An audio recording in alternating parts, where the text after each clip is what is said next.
नमस्कार विद्यार्थी मित्रमैत्रिणींनो. विज्ञान भाग 1 परीक्षेची तयारी करताना कदाचित तुम्हाला बरेच प्रश्न पडत असतील. ही प्रश्नपत्रिका कशी सोडवायची, कोणत्या गोष्टींची काळजी घ्यायची याबद्दल सुद्धा तुम्ही विचार करत असाल. मग आज या प्रश्नांची आपण उत्तरं शोधूया बरं. प्रश्नपत्रिका हातात आली की आधी काय करायचं? तुम्ही कधी विचार केलाय का? तुम्हाला परीक्षेची प्रश्नपत्रिका मिळाली की सगळ्यात आधी महत्त्वाचं काम म्हणजे ती नीट तपासून पहा. बघा, ती कृतीपत्रिका अर्थात प्रश्नपत्रिका ही अशी दिसते.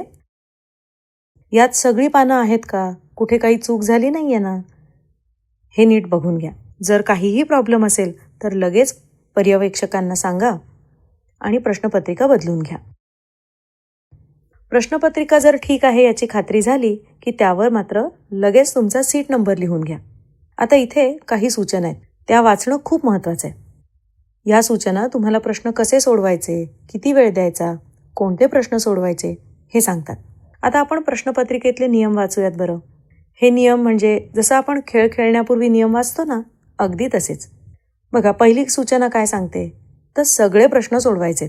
म्हणजे प्रश्नपत्रिकेत जेवढे प्रश्न आहेत ते सगळे तुम्हाला सोडवायचे. मग आता हे प्रश्न म्हणजे काय? तर प्रश्नपत्रिकेत एकूण 4 प्रश्न दिलेत जे सगळे अटेम्प्ट करणं आवश्यक आहे.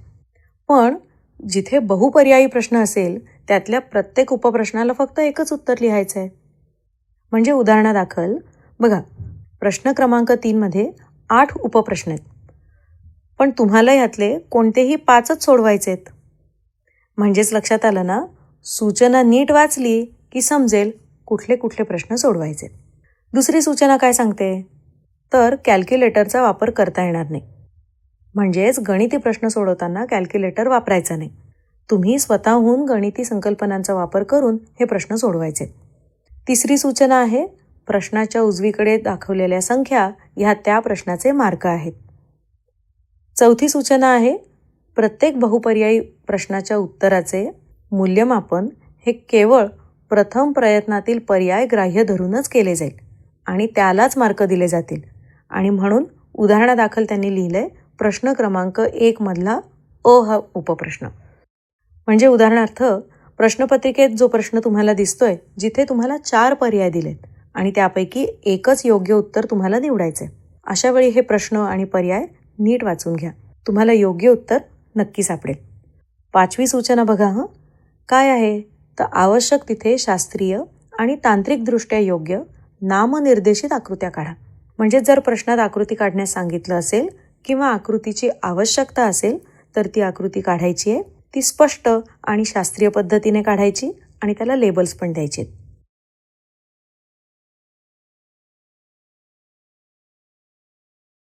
विज्ञान 1 हा पेपर एकूण 40 मार्कांचा असतो आणि त्यात 4 प्रश्न असतात. परीक्षेसाठी तुम्हाला 2 तासांचा वेळ दिला जातो. या प्रश्नपत्रिकेत जर नीट बघितलं तर 4 प्रश्न आहेत आणि प्रत्येक प्रश्नाचं स्वरूप हे वेगवेगळे. मग अर्थातच त्यानुसार त्याला मिळणारे मार्कही वेगवेगळे. आता आपण पहिल्या प्रश्नाकडे वळूया बरं. बघा कुठलाही प्रश्न सोडवण्याआधी तो नीट वाचून समजून घेणं तुमच्यासाठी खूप फायदेशीर ठरेल. तर पहिला प्रश्न एकूण 10 मार्कांचा आहे, ज्यामध्ये 2 उपप्रश्न आहेत, अ आणि ब. आता बघूया प्रश्न 1 काय सांगतो. या भागात तुम्हाला 5 वेगवेगळे उपप्रश्न सोडवायचे. हे प्रश्न मुख्यतः विविध प्रकारच्या रासायनिक संयुग आणि त्यांच्या गुणधर्मावर आधारित आहेत. प्रत्येक प्रश्नाला 1 गुण आहे. आता यातला जो पहिला प्रश्न आहे हा बहुपर्यायी प्रश्न आहे. यामध्ये तुम्हाला दिलेल्या पर्यायांपैकी योग्य पर्याय निवडायचा आहे. हा प्रश्न तुम्हाला दिलेल्या मजकुरातील महत्त्वाचे मुद्दे समजून घेण्याची तुमची क्षमता पडताळून पाहतो. पण लक्षात घ्या हा बहुपर्यायी प्रश्न आहे. म्हणजेच ह्यातला योग्य पर्यायाची खात्री झाल्यावरतीच तुमच्या उत्तरपत्रिकेत तुम्ही उत्तर लिहा. कारण जर का आधी तुम्ही चुकीचा पर्याय निवडून तो उत्तरपत्रिकेत लिहिलात आणि तो खोडून नंतर बरोबर पर्याय जरी लिहिलात तरी देखील ह्याचे मार्क तुम्हाला मिळणार नाहीत. ठीक आहे. बघा, हा आहे रिकामी जागा भरण्याचा. यामध्ये तुम्हाला दिलेल्या वाक्यात रिकामी जागा योग्य शब्दाने भरायची. आता हा प्रश्न जेव्हा उत्तरपत्रिकेत लिहाल तेव्हा लक्षात ठेवा हे वाक्य पूर्ण लिहा आणि गाळलेल्या जागी योग्य शब्द भरून हे वाक्य पूर्ण करा. तसंच गाळलेली जागा भरलेल्या शब्दाला अंडरलाईन करायला विसरू नका. आता प्रश्न 3 बघूया. तर या प्रश्नात तुम्हाला दिलेल्या रासायनिक सूत्राचं नाव लिहायचंय. प्रश्न 4 सुद्धा रिकाम्या जागी योग्य शब्द भरण्याचा आहे. प्रश्न 1 ब या भागात तुम्हाला 5 वेगवेगळे प्रश्न सोडवायचे आहेत. प्रत्येक प्रश्नाला 1 गुण आहे. आता प्रश्न 1 ब मध्ये विज्ञान विषयातील विविध प्रकारचे प्रश्न असतात. प्रश्न 4 सुद्धा तुम्हाला रासायनिक संयुगांची नावं, त्यांचं सूत्र यांचा संबंध तपासून पाहतो. प्रश्न 5वा काय आहे? तर या प्रश्नात तुम्हाला दिलेल्या 2 गटातील योग्य जोड्या जुळवायच्या आहेत.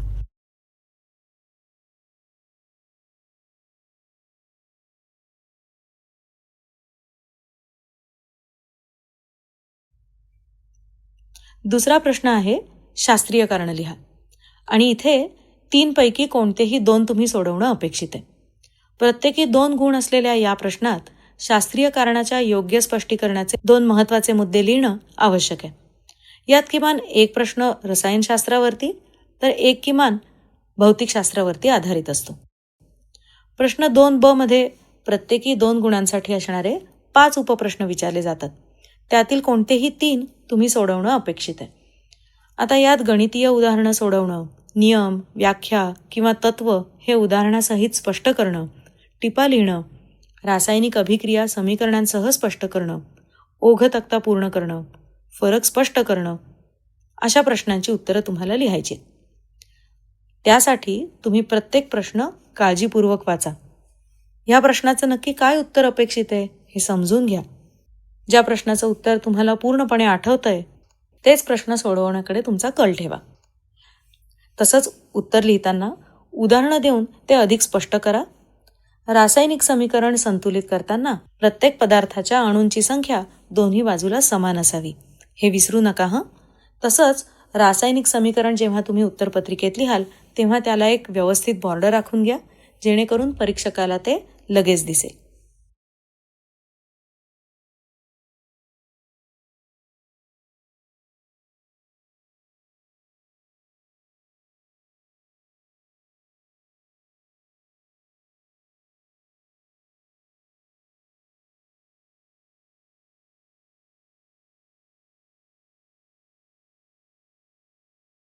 प्रश्न 3 मध्ये प्रत्येकी 3 गुणांसाठी 8 उपप्रश्न विचारले जातात. त्यापैकी तुम्हाला कोणतेही 5 उपप्रश्न सोडवायचे. यात थोडेसे कठीण प्रश्न सुद्धा विचारले जाऊ शकतात बरं का.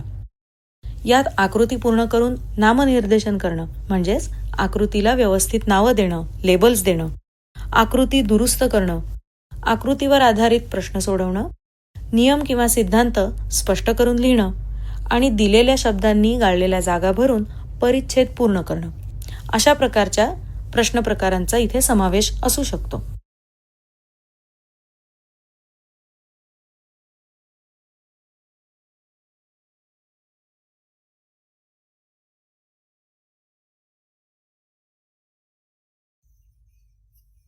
आता आपण पेपरच्या 4थ्या आणि शेवटच्या प्रश्नाकडे वळूया. तर प्रश्न 4 मध्ये प्रत्येकी 5 गुणांचे 2 उपप्रश्न असतात. यामध्ये तुम्हाला 1 उपप्रश्न सोडवायचा आहे. यात दीर्घोत्तरी प्रश्न, परिच्छेदावर आधारित प्रश्न, सारणी किंवा तक्ता पूर्ण करणं आणि स्पष्टीकरण लिहिणं, वर्गीकरणावर आधारित प्रश्न, संकल्पना चित्र तयार करणं, व्यवस्थित लेबल दिलेली, नावं दिलेली आकृती काढून स्पष्टीकरण लिहिणं किंवा चुकीची आकृती दुरुस्त करणं अशा पद्धतीचे प्रश्न प्रकार समाविष्ट असू शकतात.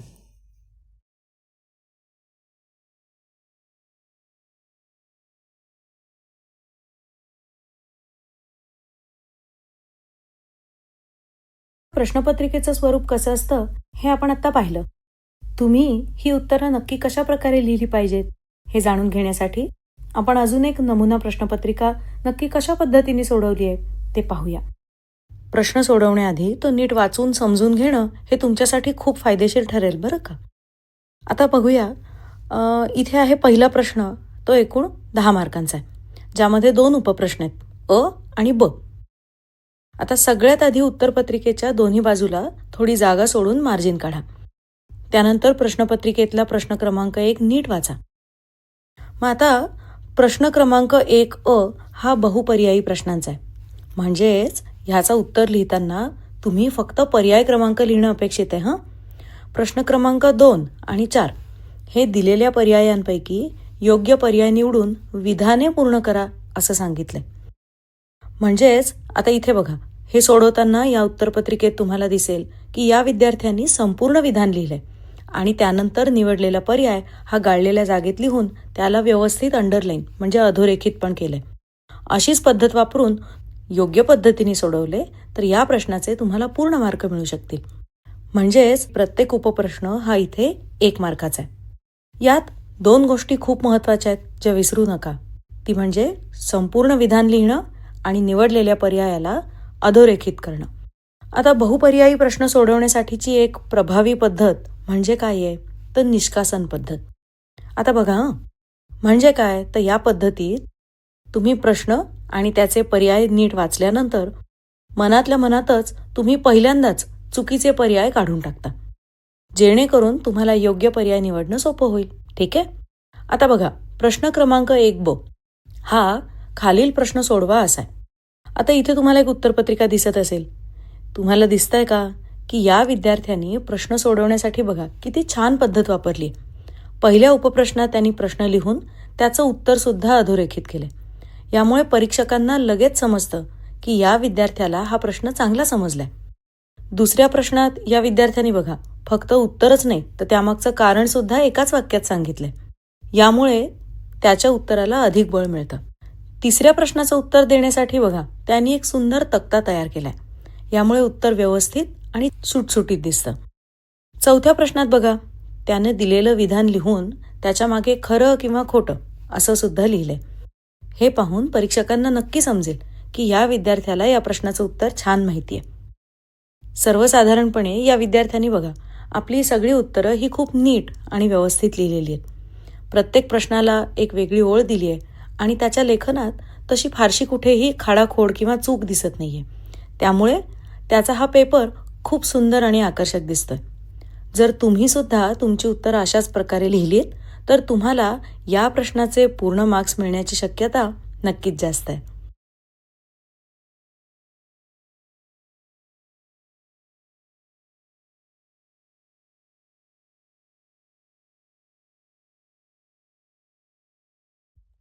आता प्रश्न 2 बघूया बरं. स्क्रीनवर तुम्हाला दिसत असेल की हा प्रश्न योग्य रीतीने कसा सोडवलाय ते दाखवलंय. लक्षात ठेवा कुठलाही नवीन प्रश्न हा नवीन पानावरती सोडवणं अपेक्षित आहे. आता आपण दुसरा प्रश्न बघूया. या प्रश्नात 3 उपप्रश्न आहेत आणि तुम्हाला यापैकी कोणतेही 2 प्रश्न सोडवायचे आहेत. तुम्हाला या उत्तरपत्रिकेत इथे दिसत असेल की या विद्यार्थ्यांनी प्रश्न सोडवण्यासाठी एकदम छान पद्धत वापरली. बघा या विद्यार्थ्यांनी प्रत्येक प्रश्नाचं उत्तर हे स्पष्ट पण संक्षिप्त पद्धतीत दिलंय. त्यांनी प्रत्येक उत्तरासाठी फक्त 2 ते 3 वाक्यच वापरलीत. पण प्रत्येक उत्तरात त्याने त्याची योग्य वैज्ञानिक कारणं सांगितलीत, ज्यामुळे परीक्षकांना लगेच कळेल की विद्यार्थ्याला या प्रश्नाचं उत्तर नीट माहिती आहे. आता पुढच्या प्रश्नात तुम्हाला 5 प्रश्न दिलेले असतील. यामध्ये तुम्हाला गणितं सोडवायची आहेत, नियम सांगायचे आहेत किंवा चित्र पूर्ण करायचे असतील. या प्रश्नांसाठी तुम्हाला 3 प्रश्न सोडवायचे आहेत. आता तुम्हाला इथे दिसत असेल की विद्यार्थ्यांनी दुसऱ्या उपप्रश्नाचं उत्तर देण्यासाठी एक तक्ता तयार केलाय. यामुळे त्याचं उत्तर अधिक स्पष्ट आणि सुंदर दिसतंय. बघा तक्ता वापरण्याचे वेगवेगळे फायदे. एक म्हणजे यामुळे तुमचं उत्तर हे एकदम छान व्यवस्थित आणि वाचायला सोपं बनतं. तसंच या तक्त्यामुळे काय होतं तर तुमच्या उत्तराची माहिती व्यवस्थित विभागण्यास मदत होते. आता हा तक्ता आखण्यासाठी बघा या विद्यार्थ्यांनी पेन्सिलचा वापर केलाय आणि त्याचं उत्तर त्यांनी बरोबर चौकटीत लिहिलेलं दिसत आहे. अजून एक मुद्दा महत्त्वाचा तो तुम्ही ऑब्झर्व केलाच असेल, तो म्हणजे पेपरमध्ये कुठेही खाडाखोड दिसत नाहीये. या प्रश्नांची उत्तरं देताना तुम्हाला तुमच्या स्वतःच्या शब्दांमध्ये स्पष्ट लिहायचे. जर तुम्हाला यातला एखादा प्रश्न समजत नसेल तर त्यासाठी एक ठराविक जागा सोडा आणि त्यानंतर याकडे परत या. आता बघा हा प्रश्न क्रमांक 2 हा साधारण 25 मिनिटात सोडवण्याचा प्रयत्न करा. या प्रश्नावर 25 मिनिटांपेक्षा जास्त वेळ खर्च करू नका.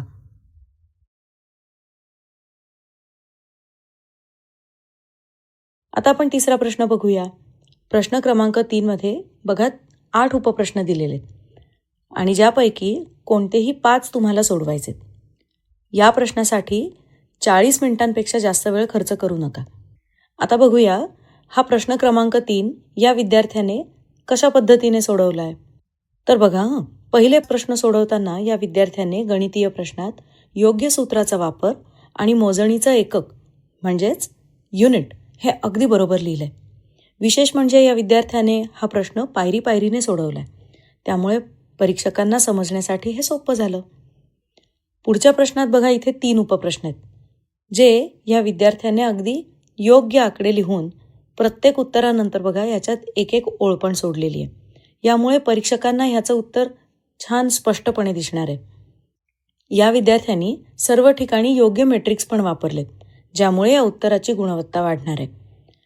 रिकाम्या जागा भरा या प्रकारातला प्रश्न सोडवण्यासाठी लक्षात ठेवा की प्रत्येक उत्तर तक्ता किंवा परिच्छेदात व्यवस्थित आणि स्पष्टपणे लिहा. यामुळे तुमचं उत्तर परीक्षकांना समजायला सोपं होईल आणि तुम्हाला नक्कीच जास्त मार्क मिळतील. लक्षात ठेवा तुमचं उत्तर सुंदर आणि वाचायला सुटसुटीत सोपं असावं. यात प्रत्येक प्रश्नासाठी 8 मिनिटं वेळ खर्च करा. ह्यापेक्षा जास्त नको. कारण लक्षात घ्या, प्रत्येकी 2 तासाचे जे पेपर असतात ते जेव्हा परीक्षकांकडे तपासण्यासाठी जातात तेव्हा त्यांना एका दिवसाभरात साधारण 45 पेपर्स तपासावे लागतात.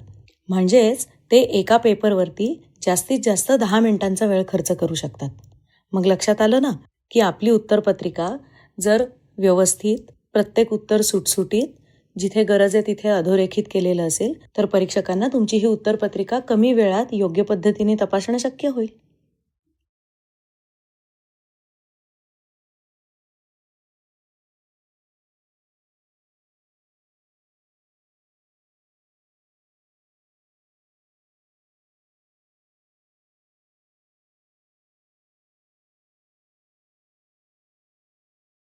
चला तर आता आपण वळूया प्रश्न क्रमांक 4 कडे. आपण प्रश्नपत्रिकेतला सगळ्यात महत्त्वाचा प्रश्न म्हणजे सविस्तर उत्तर लिहिण्याचा प्रश्न पाहणार आहोत. हा प्रश्न तुम्हाला सगळ्यात जास्त मार्क मिळवून देऊ शकतो आणि म्हणून त्याची तयारी चांगल्या प्रकारे करणं गरजेचं आहे. मग आता तुम्हाला स्क्रीनवर दिसेल की या विद्यार्थ्याने आपलं उत्तर किती व्यवस्थित पद्धतीने लिहिलं आहे. त्यांनी प्रत्येक उपप्रश्नाला एक वेगळी ओळ दिली आहे. त्याने प्रत्येक मुद्द्याला महत्त्व दिलं आहे.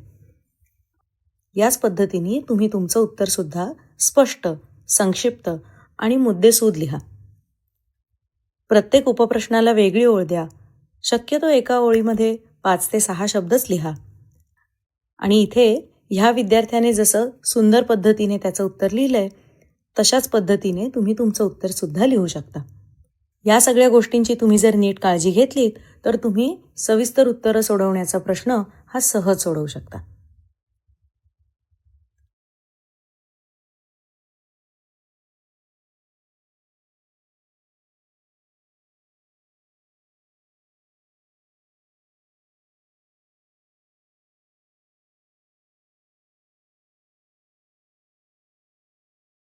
हा विज्ञान भाग 1चा पेपर सोडवताना, उत्तरं लिहिताना विद्यार्थी साधारण काय प्रकारच्या चुका करतात आणि कशामुळे मार्क जाऊ शकतात ते आपण बघूया. म्हणजे मग आपल्याला त्या चुका टाळता येतील. मग आता बघा, प्रश्न क्रमांक 1 हा बहुपर्यायी प्रश्नांचा आहे. याचं उत्तर लिहिताना तुम्ही फक्त पर्याय क्रमांक आणि तोही एकच पर्याय क्रमांक लिहिणं अपेक्षित आहे. पण आता इथे तुम्हाला दिसतंय का, या विद्यार्थ्याने हा प्रश्न लिहिलाय, त्यामुळे विनाकारण याचा वेळ वाया गेलाय. तर तुम्ही असं न करता फक्त योग्य प्रश्न क्रमांक टाका आणि एकच पर्याय क्रमांक इथे लिहा. आता ह्या विद्यार्थ्यांनी बघा इथे प्रश्नसुद्धा लिहिलाय आणि गाळलेली जागा भरून विधानसुद्धा पूर्ण लिहिलंय. असं करण्यात विद्यार्थ्यांचा वेळ वाया जातो. त्यामुळे प्रत्येक प्रश्नाची सूचना नीट वाचा आणि जिथे गरज असेल ना तिथेच विधानं पूर्ण लिहा. या प्रश्नात बघा योग्य पर्यायच फक्त लिहायला सांगितलाय. त्यामुळे इथे फक्त पर्याय क्रमांक आणि योग्य पर्याय एवढं लिहिणं पुरेसं आहे. पण समजा तुम्ही उत्तराचं वाक्य पूर्ण लिहिलंच तर मात्र गाळलेल्या जागेला अधोरेखित करायला विसरू नका बरं का. आता पुढचा प्रश्न बघा, क्रमांक 1 खालील प्रश्न सोडवा. आता इथे तुम्हाला एक उत्तरपत्रिका दिसतीये का? आपण ह्याच्यात काय काय चुका घडल्या आहेत त्या पाहूया. आपण मात्र या चुका टाळायच्या. बघा इथे दुसऱ्या प्रश्नात उत्तर विधान स्वरूपात लिहायचं होतं आणि ते अधोरेखित करायचं होतं. म्हणजेच उत्तर म्हणून एक वाक्य लिहायचं होतं. आता जर आपण असं केलं नाही तर मात्र आपले मार्क ह्यात कमी होऊ शकतात. इथे बघा, ह्या तिसऱ्या प्रश्नाचं उत्तर देताना विद्यार्थ्यांनी खरं तर इथे एक तक्ता तयार करायला हवा होता. तसंच इथे बघा, या विद्यार्थ्यांनी 5व्या उपप्रश्नाचा क्रमांकच योग्य प्रकारे लिहिलेला नाहीये. त्यामुळे सुद्धा याचे मार्क कमी होऊ शकतील हं. आणि इथे या 5व्या प्रश्नात या विद्यार्थ्याला 2 क्रियात्मक गटांची नावं लिहायची होती, पण त्यांनी 4 लिहिली आहेत. प्रत्येक गटाचं नाव खरं तर त्यांनी नवीन ओळीत लिहायला हवं होतं, पण तसं त्यांनी केलेलं नाहीये. लक्षात घ्या, जर हे छोटे छोटे नियम तुम्ही पाळलेत तर तुम्हाला चांगले मार्क मिळतील, पण जर हे तुम्ही पाळलं नाहीत तर कदाचित मार्क कमी होऊ शकतात.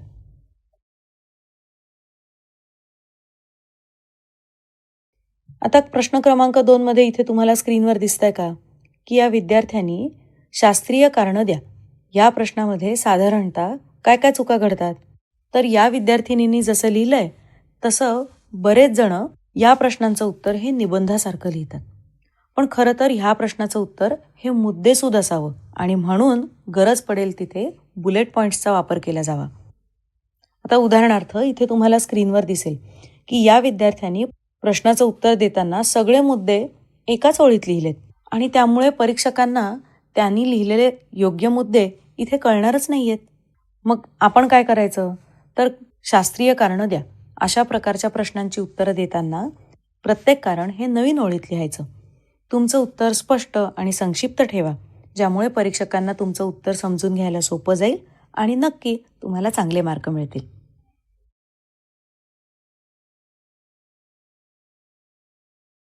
आता स्क्रीनवर तुम्हाला दिसतंय का की ह्या विद्यार्थ्याने हा संख्यात्मक प्रश्न सोडवण्यासाठी कोणतं सूत्र वापरलंय. पण हा प्रश्न सोडवण्याची त्याची ही पद्धत थोडीशी क्लिष्ट वाटतेय. पण तुम्ही मात्र उदाहरणं सोडवताना थोडीशी काळजी घेतली, स्वच्छ लिहिलं आणि उत्तरपत्रिका सुटसुटीत ठेवलीत तर ती समजायला सोपी जाईल. आता तुम्हाला दिसतंय का की या विद्यार्थ्याने प्रश्न क्रमांक 4 आणि 5च्या जागी, तुमच्या लक्षात आलंय का, त्याने प्रश्न क्रमांक 3 आणि 4 लिहिलंय. आणि दुसरी चूक, त्यांनी ज्या रिकाम्या जागा भरल्या आहेत त्या शब्दांखाली अधोरेखितच केलेलं नाहीये. लक्षात घ्या, हे करणं आवश्यक आहे. यामुळे परीक्षकांना कदाचित तुमचं उत्तर समजणार नाही आणि तुम्ही योग्य उत्तर लिहून सुद्धा कदाचित तुमचे मार्क कमी होतील. म्हणूनच अशा प्रकारच्या प्रश्नांची उत्तरं देताना काळजी घ्या. रिकाम्या जागा भरल्यावरती शब्दांखाली रेषा काढा, म्हणजेच त्यांना अधोरेखित करा. आणि सगळ्यात महत्त्वाचं, प्रत्येक प्रश्न आणि उपप्रश्नाचा क्रमांक योग्य तो लिहा.